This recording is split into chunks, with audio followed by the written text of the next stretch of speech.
Olá, seja muito bem-vindo, muito bem-vinda ao Pet NutriCast. Olá, hoje o nosso papo é sério, mas muito necessário, né? Vamos falar sobre doença renal em gatos. Assunto importantíssimo. É, assim, a segunda maior causa de morte em felinos. E o complicado é que muitas vezes ela chega quietinha, sem muito alarde no começo. Exatamente. Mas olha, a boa notícia é que dá para prevenir e a alimentação desde cedo é tipo a chave para isso. Com certeza. E essa conversa de hoje vale para todo mundo que tem gato, não importa a idade. Filhote, adulto, idoso. Isso aí. A ideia é a gente entender um pouco melhor por que os rins dos gatos são mais delicados e como a gente pode usar a nutrição a favor deles. E antes da gente mergulhar a fundo, precisamos fazer um agradecimento super especial. Assim. A doutora Isabel, médica veterinária que é fera em nutrição de cães e gatos, ela gentilmente cedeu todo o conteúdo que a gente vai discutir aqui hoje. Muito obrigada, doutora Isabel. Bom, vamos começar pelo começo, então. Por que essa fragilidade toda nos rins dos gatos? O que tem de diferente neles? Olha, um ponto crucial é a própria estrutura, sabe? A anatomia mesmo. Gatos têm bem menos unidades de filtração nos rins, os néfrons, do que os cães. Menos, tipo, quanto menos? Pensa assim, mais ou menos 200 mil nos gatos contra os 400 mil nos cães. É quase metade. Nossa, então se tem menos filtros, a capacidade de aguentar o tranco se algo der errado é menor, né? Exato. A reserva funcional deles é mais limitada. E tem mais coisa aí. O comportamento deles também entra na conta, né? Aquela história de beber pouca água. Isso. Eles evoluíram em ambientes mais secos, então o instinto deles não é de procurar água toda hora. Eles são feitos para tirar a maior parte da hidratação da comida mesmo, das presas que caçariam na natureza. E aí uma dieta só com ração seca, por anos e anos, pode forçar um pouco a barra para esses rins, né? Sem dúvida. E para piorar, eles são mestres em esconder que não estão bem. É da natureza deles não demonstrar fraqueza. Verdade. Quando a gente finalmente nota alguma coisa, tipo bebendo mais água do que o normal, perdendo peso, vomitando às vezes, Aí a doença renal já pode estar mais avançada, infelizmente. O diagnóstico fica mais tardio. O que nos leva direto para o papel central da comida nisso tudo. Se eles não bebem tanta água voluntariamente, a gente tem que oferecer a água escondida na comida. Dietas úmidas são essenciais. tipo alimentação natural, balanceada, claro, feita por um profissional. Ou mesmo os sachês, patês de boa qualidade. Essa umidade extra faz uma diferença enorme no dia a dia para a hidratação deles. E a polêmica da proteína? Muita gente ainda acha que proteína faz mal para o rim do gato. Como fica isso?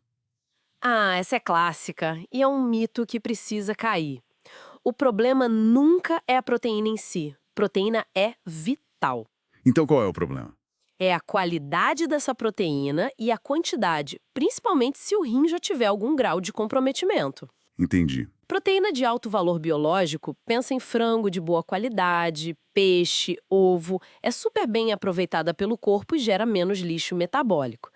O que faz mal é proteína ruim, de baixa digestibilidade ou um excesso dela num rim que já não filtra tão bem. Faz todo sentido. E outro ponto que sempre surge é o fósforo. Crítico. O excesso de fósforo comprovadamente acelera a progressão da doença renal quando ela já existe, mesmo que ainda silenciosa. E algumas rações, talvez as mais baratas, podem ter níveis mais altos, né? Infelizmente, sim, é algo para ficar de olho na composição. Por outro lado, tem nutrientes que ajudam muito. Quais seriam os aliados? O ômega 3, por exemplo, principalmente o de óleo de peixe. Ele é um anti-inflamatório potente, ajuda a proteger os néfrons. Legal. E mais algum? Antioxidantes, vitamina E, selênio, eles ajudam a combater o estresse oxidativo, o envelhecimento das células renais. A gente encontra em óleos vegetais, carnes, peixes. E o que a gente deve evitar na alimentação deles, além do excesso de fósforo e da dieta só seca? Comida nossa, né? Restos de comida, cheios de sal, temperos, cebola, alho, tudo isso é proibido. E também ficar atento a excesso de aditivos químicos, corantes, palatabilizantes artificiais em algumas rações. Quanto mais natural, melhor. Fica claro, então, por que a prevenção é tão mais poderosa que a remediação, né? Esperar o diagnóstico para agir. É perder um tempo precioso. A nutrição preventiva é a nossa melhor arma.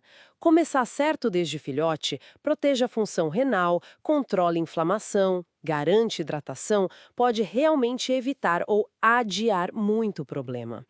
Então, pensando nessa prevenção, Como seria a dieta dos sonhos para a saúde renal? O mantra é umidade. O ideal seria uma alimentação natural balanceada, prescrita por um veterinário nutricionista. Mas se não for possível, Pelo menos incluir alimento úmido todo dia. Fazer um mix feeding, sabe? Misturar ração seca de qualidade com sachê ou patê. Ou dar o úmido uma vez ao dia. e a proteína continua importante. Fundamental. Mas de alta qualidade, como falamos. Frango, peixe, ovos. Saber a origem da proteína da ração ajuda. Gorduras boas, tipo óleo de peixe também. E suplementos. Se for dieta caseira, precisa, né? Essencial. Dieta caseira sem suplementação adequada é perigoso.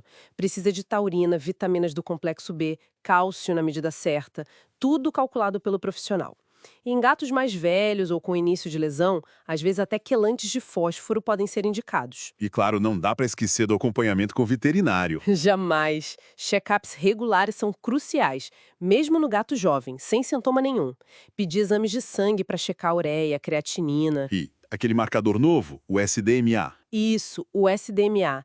Ele é ótimo porque consegue detectar alterações renais bem mais cedo que os outros. Peçam para o veterinário incluir na rotina. Perfeito. Para quem está ouvindo a gente e quer começar a agir agora, quais seriam os passos práticos? Primeiro, turbinar a hidratação. Espalhar potes de água fresca pela casa, usar fontes de água, que eles adoram. Oferecer sachê ou patê todo dia, né? Sim.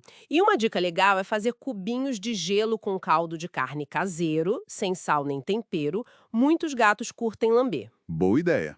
E pensar em trocar pelo menos uma refeição de ração seca por alimento úmido já ajuda, né? Já é um super começo. E o passo seguinte é conversar com o veterinário, avaliar a dieta atual, discutir a possibilidade de migrar para uma alimentação mais úmida, talvez até natural balanceada. E reforçando, pedir os exames de função renal na consulta de rotina. Não esperar aparecer sintoma. Exatamente. A mensagem final é essa: a doença renal é grave, é comum, mas a gente tem na nutrição a ferramenta mais poderosa para prevenir.